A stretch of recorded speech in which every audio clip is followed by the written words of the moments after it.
வணக்கத்தை தெரிவித்துக் கொள்கிறேன். இன்று ஜூலை 15 காமராசர் ஐயா பிறந்த நாளை கல்வி வளர்ச்சி நாளாக கொண்டாடுகிறோம். காமராசர் ஐயாவுடைய பிறந்த நாளில் அவர் நினைவாக அவருக்கு மலர் தூவி அஞ்சலி செலுத்துவதற்காக எம் பள்ளி தலைமை ஆசிரியர் மற்றும் அருட்சகோதரிகளை அன்போடு அழைக்கிறோம். நாடு பார்த்ததுண்டா, இந்த நாடு பார்த்ததுண்டா, நாடு பார்த்ததுண்டா, இந்த நாடு பார்த்ததுண்டா, தன் வீடு பார்க்காமல் வாடு பார்க்காமல் இந்த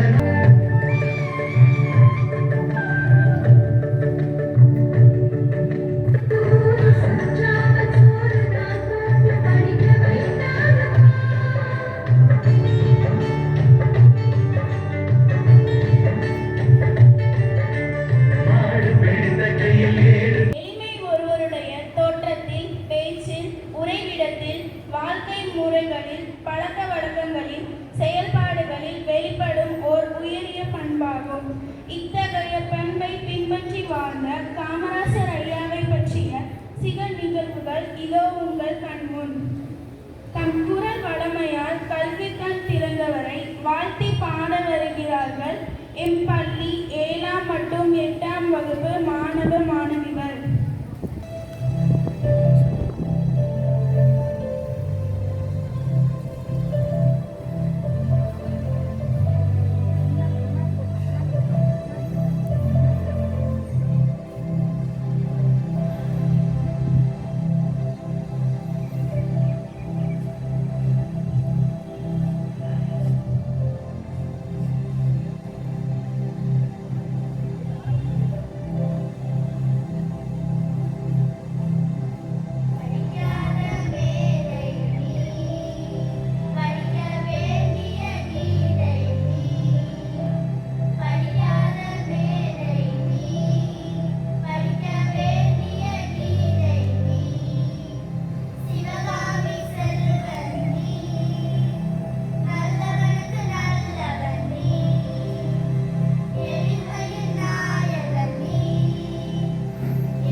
பேச வந்துள்ளார் எம் பள்ளி மாணவி வர்ஷினி மெரினா.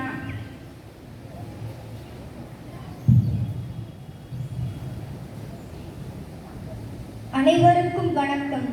உலகை படித்த ஒப்பற்ற மேதை, கொம்புத்தேன் பேச்சல்ல எளிய பாணி, கோமணம் பூஞ்சிவப்பல்ல கருப்பு மேனி, தும்பைப்பு கதராடை முழங்காலை போய் தொடுகின்ற மழை கைகள், படர்ந்த நெற்றி தெம்புக்கு தெம்பூட்டும் நிமிர்ந்த திங்களோள், தேசத்தை நினைத்திருக்கும் வெளிச்ச கண்கள், கம்பீர திருத்தோற்றம் ஏழை நேசர், கல்விக்கண் திறந்த மகன் காமராசர்.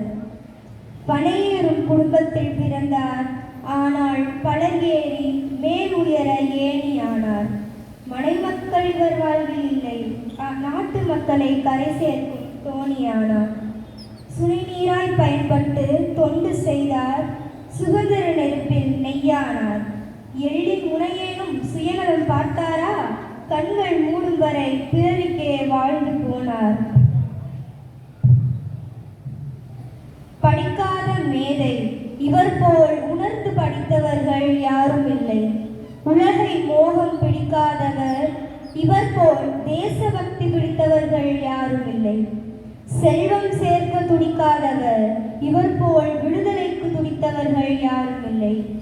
தேநீர் கூட குடிக்காத மனிதர், இவர் போல் கரைத்து குடித்தவர்கள் அரசியலை எவரும் இல்லை. ஏழ்மை நிறை குடும்பத்தின் பிள்ளையாகி இளவயதின் தந்தையினை இழந்து வாடி ஊழ்வினையன் நுணுக்கமாய் தியாகம் செய்தே உழைத்துயர்ந்து தமிழ்நாட்டின் முதல்வராகி தாழ்வகற்றும் விடுதலை போர் கர்ம வீரர் தலைவர்களை உருவாக்கும் தலைவராகி வாழ்வை இந்த நாட்டுக்கே அர்ப்பணித்து வருங்கால தலைமுறைக்கு வரலாறானார். நன்றி. கவிதை கூறிய என் பள்ளி மாணவிக்கு நன்றி. என்றும் மறையாத காமராசரின் தனி சிறப்புகளை எடுத்து கூற வருகிறார்கள் எம் பள்ளி 10ஆம் வகுப்பு மாணவிகள்.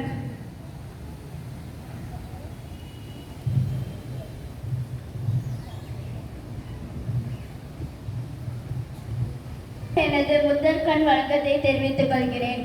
படிக்காத மேதை அவர் பள்ளிகள் பல திறந்தார். ஏழையின் குடிசையில் அறிவொளி ஏற்றினார்.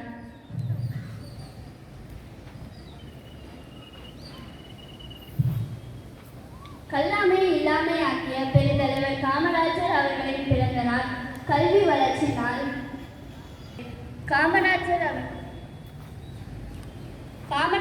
அவர்கள்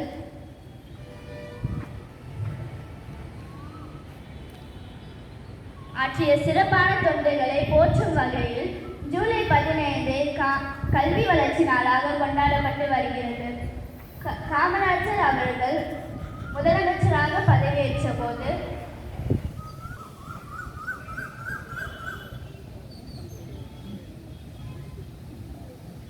கிராமப்புறங்களில் பள்ளிகளே இல்லாத நிலை. குழந்தைகளுக்கு பள்ளிக்கு செல்வது எட்டாக்கனியாய் இருந்தது.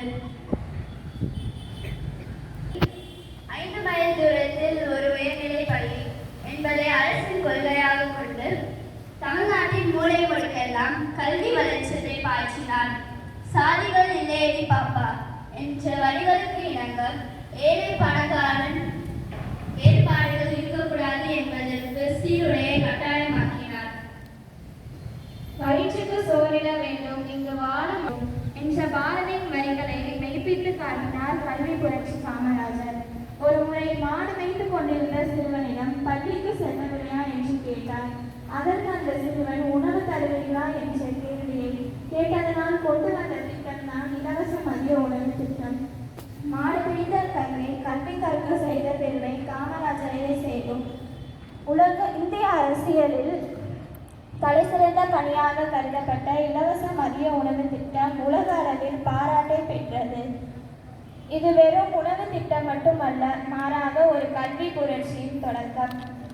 கல்வி என்ற அறிவை பெற்றுவிட்டாலே வறுமை ஒழிந்துவிடும் என்று நினைத்தார் காமராஜர். அவரின் இந்த தொலைநோக்கு பார்வையே தமிழ்நாடு இன்று கல்வித்துறையில் சிறந்து விளங்க முக்கிய காரணமாகும்.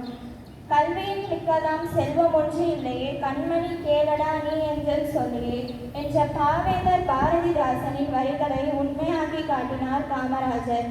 இந்த கல்வி வளர்ச்சி நாளில் பெருந்தலைவர் காமராஜர் அவர்களின் தியாகத்தையும் தொலைநோக்கு பார்வையும் நம் மனதில் ஏற்றுவோம்.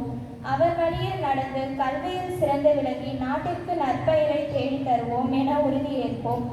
அறிவு ஒளி எச்சிய கல்வரனே, ஆள் பிடித்த கையை மாறு பிடிக்க சேர்ந்தவரே, பாரத தாய் பெற்றெடுத்த பெருந்தலைவர் காமராஜரே, உங்கள் வழியில் நாங்கள் பயணிப்போம். வளமான தமிழ்நாட்டை உருவாக்குவோம் என்ற வாய்ப்புக்கு நன்றி தெரிவித்து எங்கள் உரையை நிறைவு செய்கிறோம். நன்றி. காமராசரின் சிறப்பை பற்றி எடுத்து கூறிய எம் பள்ளி மாணவிகளுக்கு என் நன்றி. எளிமை என்ற சொல்லை நாம் உச்சரிக்கும் போது நம் நாட்டு தலைவர்கள் சிலர் நம் மனக்கண் முன் தோன்றுவர்.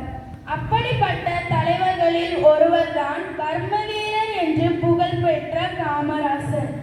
இவர் உருவாக்கிய கல்வியா தொழிற்சாலையா என்ற தலைப்பில் விவாதிக்க வருகிறார்கள் எம் பள்ளி 7ஆம் மற்றும் 8ஆம் வகுப்பு மாணவ மாணவிகள்.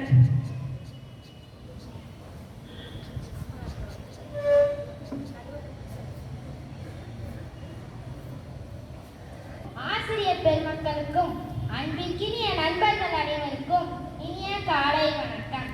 கர்ம வீரர், பெருந்தலைவர், கல்விக்கண் திறந்த வள்ளல் காமராசர் அவர்களின் பிறந்த இந்நன்னாளில் நாம் ஏன் அவரை கொண்டாட வேண்டும்? பல பள்ளிகளின் வாசல்களை திறந்ததற்காகவா அல்லது பல தொழிற்சாலைகளின் கதவினை திறந்ததற்காகவா? இரு அணிகளாய் நமது நண்பர்கள் பேச உள்ளனர். வாருங்கள், விவாதித்து ஒரு நல்ல முடிவுக்கு வருவோம். முதல் அணியின் தலைவர் ஜாயேஷ் பேச உள்ளார். அனைவருக்கும் வணக்கம். மனிதனின் முதல் சொத்து கல்வி ஆகும். வள்ளுவர் இதனை அழியா செல்வம் என்கிறார். அத்தகைய கல்வியை நாம் அனைவரும் கற்ற வழிவகுத்தவர் நம் கர்ம வீரர் ஆவார். அவர் ஆட்சி கட்டிலில் அமரும் போது மிக குறைவான பள்ளிக்கூடங்கள் மட்டும்தான் இருந்தது. அவர் வந்த பிறகு 6000க்கும் மேல் புதிய பள்ளிக்கூடங்கள் வந்தன. இலவச கல்வி, இலவச சீருடை மற்றும் மதிய உணவு திட்டம் என்ன அப்பப்பா கல்விக்காய் அவர் செய்த எத்தனை நல்ல திட்டங்கள்! அவர் கட்சியில் வந்த பிறகு எத்தனை நல்ல திட்டங்கள் வந்தது நம்மளுக்கு தெரியும். ஆட்சி கட்சியில் அன்று பசியோடு வந்த குழந்தை இன்று மருத்துவராகவும் ஆசிரியராகவும் ஆட்சியாளராகவும் இருக்கிறார்கள். அதற்கு இந்த காரணம் இந்த பள்ளி வாசல் தானே. படிப்பில்லாமல் தொழிற்சாலையை வேலை செய்ய முடியுமா என்ற கேள்வியோடு எனது வாதத்தை முடிக்கிறேன். நன்றி, வணக்கம்.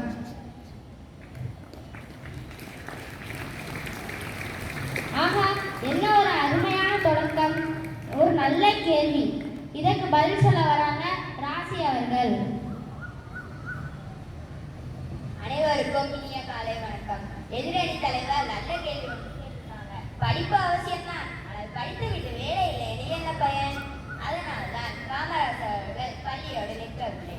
நெய்வேலி நிலக்கரி சுரங்கம், திருச்சி பெல் தொழிற்சாலையில் சிட்கோ, தொழிற்பேட்டை என பல்வேறு தொழிற்சாலைகளை உருவாக்கிய பெருமை அவருக்கு உண்டு. பள்ளி செல்லும் குழந்தைக்கு அறிவு பசியை போக்கிய அவர், அக்குழந்தைகளின் பெற்றோரது வயிற்று பசியை போக்கிய அவர் இத்தனை தொழிற்சாலைகளை உருவாக்கி தந்தார். இதன் மூலம் நாட்டின் வளர்ச்சியை உயர்த்தினார் என்பதை மறுத்து பேச எதிரணியருக்கு காரணம் இருந்தால் கேட்க காத்திருக்கிறேன். அதுவரை நன்றி கூறி விடைபெறுகிறேன். நன்றி, வணக்கம். என்ன ஒரு சிறப்பான பதிலுரை. அடுத்தவங்களை கூப்பிடுறதுனால ஒரு சின்ன கதை ஒன்று சொல்றேன். காமராசர் ஐயா, இது உண்மை நிகழ்வு, காமராசர் ஐயாவுக்கு நடந்தது. VK ராமசாமின்னு சொல்லிட்டு ஒரு பழைய நடிகர் ஒருத்தர் இருந்தாரு. அவரும் நம்ம காமராசர் ஐயாவும் விருதுநகர்ல பக்கத்து தெருவில் தான் இருந்தாங்க. காமராசர் ஐயாவுக்கு VK ராமசாமி அவர்களை சின்ன வயசுல இருந்து தெரியும். அப்ப நம்ம காமராசர் ஐயா வந்து வளர்ந்து முதலமைச்சராகி சென்னை மாநகரத்துக்கு போயிடுறாரு. நம்ம VK ராமசாமி அவர்களும் வந்து நடிகராகி சென்னைக்கு போயிடுறாங்க. அப்ப கொஞ்ச நாள் ஆனாலே விருதுநகர்ல ஒரு பள்ளிக்கூடத்துல மேல்கூட, அதாவது ரூஃப் வந்து இடிஞ்சு விழுந்துருது. உடனே அந்த ஊர் மக்கள்லாம் சேர்ந்து பேசுறாங்க. சரி, நம்ம காமராஜர் ஐயாவும் முதலமைச்சராக இருக்காரு, அவர்கிட்ட போயிட்டு நம்ம சொன்னோம்னா இந்த மாதிரி மேற்கூரையை நமக்கு சரி பண்ணி கொடுத்துருவாரு அப்படின்னு சொல்லிட்டு எல்லாரும் ஒரு 4-5 பேர் விருதுநகர்லேருந்து கிளம்பி போகிறாங்க. ட்ரெயினில் டிக்கெட் புக் பண்ணி அதுக்கு காசு செலவழித்து அப்புறம் சென்னையில் போய் ஒரு லாட்ஜில் தங்கி அதுக்கும் காசு செலவழிக்கிறாங்க. அப்போ இந்த விஷயத்த VK ராமசாமி ஐயாட்ட வந்துட்டு சொல்கிறாங்க.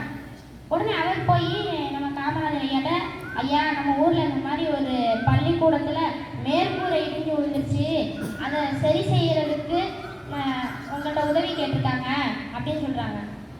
உடனே ஐயா அதுக்கு சொன்னாராம், என்னால் செஞ்சு தர முடியாது, இப்படி நீ விருதுநகர்லேருந்து சென்னைக்கு ட்ரெயினுக்கு காசு செலவழிச்சதுக்கு, இங்கே வந்து லாட்ஜுக்கு காசு செலவழிச்சதுக்கு, அந்த காசெல்லாம் சேமிச்சு நீங்களே மேற்கூரையை சரி பண்ணியிருக்கலாமே, எனக்கு இன்னும் தமிழ்நாட்டில் இன்னும் நிறைய கிராமங்களில் பள்ளிகளே இல்லை. அங்கெல்லாம் நான் வந்து பள்ளிக்கூடம் கட்டித்தரணும், என்னால் முடியாதுன்னு சொன்னாராம். ஆனால் அதுக்கப்புறம் வந்து கொஞ்ச நேரம் கழித்து மேற்கூரையை கட்டுறதுக்கு ஆணையிட்டுட்டாராம். அடுத்து ஆல்வின் ஜோ அவர்கள் வந்து பள்ளியின் வாசலை திறந்ததற்காகவே என்ற அணியினை நிறைவு செய்ய வருகிறார்.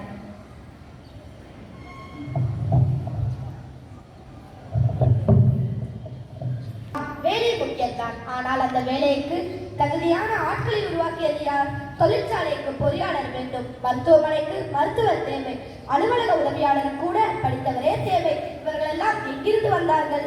ஆம், காமராசர் அவர்கள் திறந்துவிட்ட பள்ளி வாசல்களில் படித்து முடித்தவர்கள் தானே இந்த பதவிகளை நாற்காலிகளை அலங்கரிக்கின்றன. மறுக்க முடியுமா உங்களால்? முடியாது ஐயா.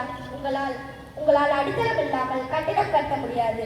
கல்வி என்னும் அடித்தளத்தை போட்டவர் காமராசர். ஆகவே தீர்ப்பினை எங்களுக்கு சாதகமாக வழங்குமாறு கேட்டுக்கொண்டு விடை பெற்றுக் கொள்கிறேன். நன்றி, வணக்கம். நல்ல ஒரு அருமையான உரை. அடுத்து விவாத மன்றத்தை நிறைவு செய்ய வருகிறார் புவன் அவர்கள்.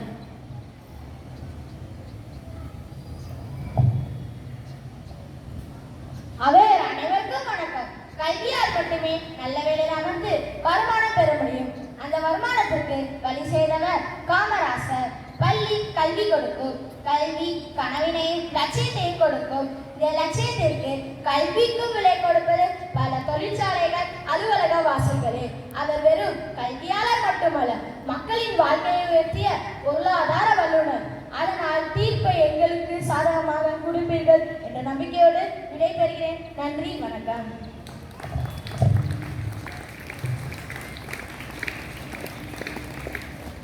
மிகவும் அருமை. இரண்டு அணியினருமே மிக சிறப்பாக எதிரெதிர் கேள்விகளால் விவாத மன்றத்தை சிறப்பாக கொண்டு சென்றதற்காக அனைவருக்கும் வாழ்த்துக்கள்.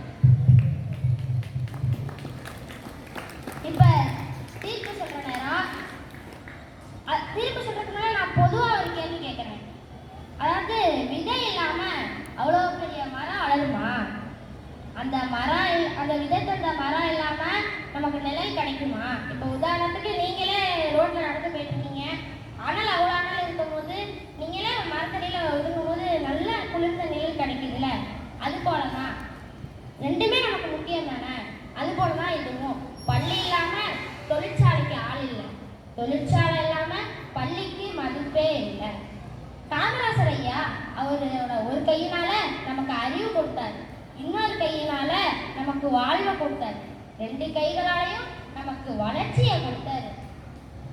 அதனால காமராசரை போல் நாமும் சமுதாயத்திற்கும் மக்களுக்கும் உதவுவோம் என கூறி விவாத மன்றத்தை இத்துடன் நிறைவு செய்கிறோம். நன்றி, வணக்கம்.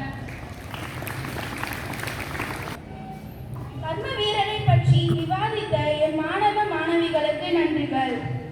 கல்வி வல்லர் அவர்களுக்கு நமது தமிழக அரசு செய்துள்ள மரியாதைகள் பற்றி கூற வருகிறார்கள் 8ஆம் வகுப்பு மாணவிகள். வணக்கம். கல்வி வளர்ச்சி நாள். தமிழ்நாடு அரசு காமராசர் பிறந்த தினமான இன்று ஜூலை 15 கல்வி வளர்ச்சி நாளாக அறிவித்து அனைத்து பள்ளிகளிலும் விழாக்களை நடத்திட அறிவித்துள்ளது.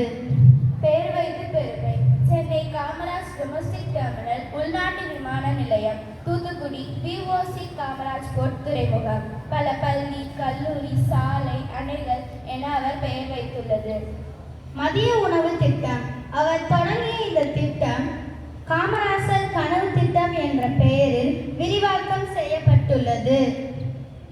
சிலை மற்றும் நினைவிடம். சென்னை மெரினா கடற்கரை காமராசர் நினைவிடம், கன்னியாகுமரி மணிமண்டபம், விருதுநகர் அவர் வாழ்ந்த வீடு அருங்காட்சியகமாய் மாற்றியுள்ளது. பாரத ரத்னா. 1976 பாரத ரத்னா எனும் ஓர் உயரிய விருதையும் ஒவ்வொரு வருடமும் அவர் படத்தோடு கூடிய அஞ்சல் தலை வெளியிட்டு வருகிறது. பாடநூலில் காமராசரது சாதனைகள், ஆட்சியில் கொண்டு வந்த திட்டங்கள் என பள்ளி பாடநூலில் அவரது வாழ்க்கை வரலாற்றினையும் மாணவருக்கு அறிய செய்கிறது. அரசு விருது.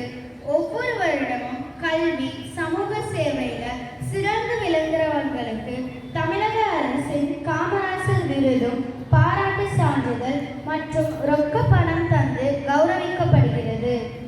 நூலகம் மற்றும் ஆய்வு மையம் சென்னை காமராசர் நினைவு நூலகம், மதுரை காமராசர் பல்கலைக்கழகம் நிறுவி சிறப்பாக செயல்படுத்தி வருகிறது.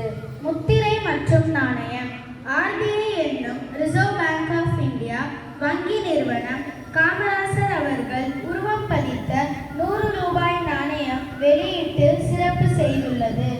திரைப்படம் தமிழக அரசின் உதவியுடன் காமராசர் அவரது ஆவணப்படம் இயக்குனர் பாலகிருஷ்ணா அவர்களது இயக்கத்தில் இளையராஜா அவர்களது இசையில் 2004ஆம் ஆண்டு வெளிவந்தது. பள்ளிகளில் இத்திரைப்படம் இன்றும் மாணவர்களுக்கு திரையிட்டு காட்டப்படுகிறது. நன்றி. செய்த சிறப்புகளை எடுத்து கூறிய எம் மாணவிக்கு நன்றி. இவ்விழாவினை நிறைவு செய்யும் இவ்வேளையில் காமராசரின் பிறப்பின் சிறப்பை நினைவு கூறுவோம். அவர் வாழ்ந்த வீட்டை அதன் உரிமையாளர் எடுத்துக்கொண்டார். அவரது காரை அவரது கட்சி எடுத்துக்கொண்டது. அவரது உடலை நெருப்பு எடுத்துக்கொண்டது. அவரது பெயரை வரலாறு எடுத்துக்கொண்டது. வரலாறு படைத்த நாயகரின் நாளான இக்கல்வி வளர்ச்சி நாளில் எல்லோரும் மனம் ஒருமித்து அழியா செல்வமாகிய கல்வியை கற்று புது வரலாறு படைப்போம்.